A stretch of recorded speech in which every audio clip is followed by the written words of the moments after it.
بسم اللہ الرحمن الرحیم۔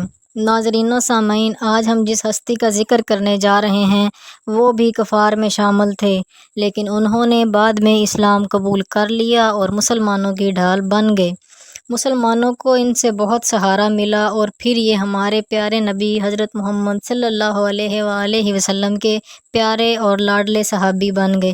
جی ہاں ناظرین و سامعین، ہم انہی کا ذکر کر رہے ہیں جن کا نام ہے حضرت عمر رضی اللہ تعالیٰ عنہ۔ حضرت عمر رضی اللہ تعالیٰ عنہ جن کے پاک نام پر آج مسلمانوں کا فخر ہے اور جن کے جوش ایمانی سے آج 1300 برس کے بعد بھی کافروں کے دل میں خوف ہے۔ اسلام لانے سے قبل مسلمانوں کے مقابلے اور تکلیف پہنچانے میں بھی ممتاز تھے۔ نبی اکرم صلی اللہ علیہ وآلہ وسلم کے قتل کے در پہ رہتے تھے۔ ایک روز کفار نے مشورہ کمیٹی قائم کی کہ کوئی ہے جو محمد صلی اللہ علیہ وآلہ وسلم کو قتل کر دے۔ نعوذ باللہ۔ حضرت عمر نے کہا میں کروں گا۔ لوگوں نے کہا کہ بے شک تم ہی کر سکتے ہو۔ عمر تلوار لٹکائے ہوئے اٹھے اور چل دیے۔ اسی فکر میں جا رہے تھے کہ ایک صاحب قبیلہ زہرہ کے جن کا نام حضرت سعد بن ابن وقاص ہے وہ ملے اور انہوں نے پوچھا کہ عمر کہاں جا رہے ہو؟ کہنے لگے کہ محمد صلی اللہ علیہ وآلہ وسلم کے قتل کی فکر میں ہوں۔ نعوذ باللہ۔ سعد نے کہا بنو ہاشم اور بنو زہرہ اور بنو عبد المناف سے کیسے مطمئن ہوگے؟ وہ تم کو بدلہ میں قتل کر دیں گے۔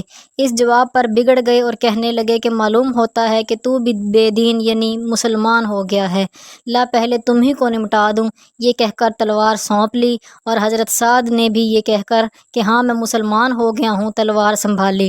دونوں طرف سے تلوار چلنے کو تھی کہ حضرت سعد نے کہا کہ پہلے اپنے گھر کی خبر تو لے لے، تیری بہن اور بہنوئی دونوں مسلمان ہو چکے ہیں۔ یہ سننا تھا کہ غصے سے بھر گئے اور سیدھے بہن کے گھر پہنچے۔ وہاں دیکھا کہ حضرت خباب رضی اللہ تعالیٰ عنہ کواڑ بند کیے ہوئے ان دونوں میاں بیوی کو قرآن شریف پڑھا رہے تھے۔ حضرت عمر نے کواڑ کھلوائے۔ ان کی آواز سے حضرت خباب تو جلدی سے اندر چھپ گئے اور وہ صفحہ جس پر جلدی میں باہر ہی رہ گیا جس پر قرآنی آیات لکھی ہوئی تھیں۔ ہمشیرہ نے کواڑ کھولے۔ حضرت عمر کے ہاتھ میں کوئی چیز تھی جس کو بہن کے سر پر دے مارا، جس سے اس کے سر سے خون بہنے لگا اور کہنے لگا کہ تو بھی اپنی جان کی دشمن اور بے دین ہو گئی ہے۔ اس کے بعد گھر میں آئے اور پوچھا کہ کیا کر رہے تھے اور یہ آواز کس کی تھی؟ بہنوئی نے کہا کہ بات چیت کر رہے تھے۔ کہنے لگے کیا تم اپنے دین کو چھوڑ کر دوسرا دین اختیار کر چکے ہو؟ بہنوئی نے کہا کہ اگر دوسرا دین حق ہو تب۔ یہ سننا تھا کہ ان کی داڑھی پکڑ کر کھینچی اور بے تحاشا ٹوٹ پڑے اور زمین پر گرا کر خوب مارا۔ بہن نے چھڑانے کی کوشش کی تو ان کے منہ پر تماچا مارا کہ خون نکل آیا۔ وہ بھی آخر عمر ہی کی بہن تھی۔ کہنے لگی کہ ہم کو اس وجہ سے مارا جاتا ہے کہ ہم مسلمان ہو گئے ہیں، تو بے شک ہم مسلمان ہو گئے ہیں، جو تجھ سے ہو سکے تو کر لے۔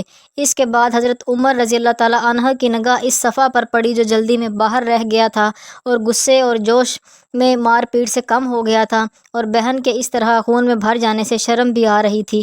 کہنے لگے کہ اچھا مجھے دکھلاؤ یہ کیا ہے؟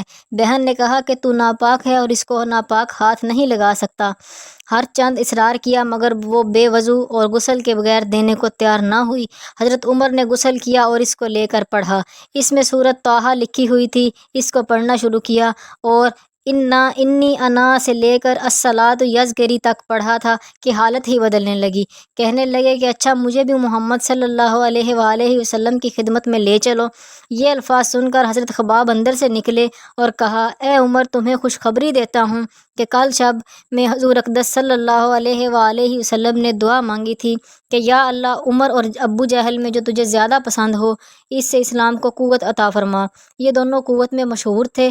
معلوم ہوتا ہے کہ حضور صلی اللہ علیہ وسلم کی دعا تمہارے حق میں قبول ہو گئی ہے۔ اس کے بعد حضور صلی اللہ علیہ وآلہ وسلم کی خدمت میں حاضر ہوئے اور جمعہ کی صبح کو مسلمان ہو گئے۔ ان کا مسلمان ہونا تھا کہ کفار کے حوصلے پست ہونا شروع ہو گئے، مگر پھر بھی یہ نہایت مختصر جماعت تھی اور وہ سارا مکہ بلکہ سارا عرب، اس لیے اور بھی جوش پیدا ہوا اور جلسے کر کے مشورہ کر کے ان حضرات کو ناپید کرنے کی کوشش ہوتی تھی اور طرح طرح کی تدبیریں کی جاتی تھیں۔ تاہم اتنا ضرور ہوا کہ مسلمان مکہ کی مسجد میں نماز پڑھنے لگے۔ حضرت عبداللہ بن مسعود فرماتے ہیں کہ عمر کا اسلام لانا تھا مسلمانوں کی فتح تھی اور ان کی ہجرت مسلمانوں کی مدد تھی اور ان کی خلافت رحمت تھی۔ اگر ویڈیو اچھی لگے تو ویڈیو کو لائک کریں اور ساتھ ہی سبسکرائب کے بٹن کو کلک کر کے بیل آئیکن کو بھی دبا دیں تاکہ ہر نئی آنے والی ویڈیو کا نوٹیفیکیشن سب سے پہلے آپ کو ملے۔ تو ملتے ہیں ایک نئی ویڈیو کے ساتھ، تب تک کے لیے اللہ حافظ۔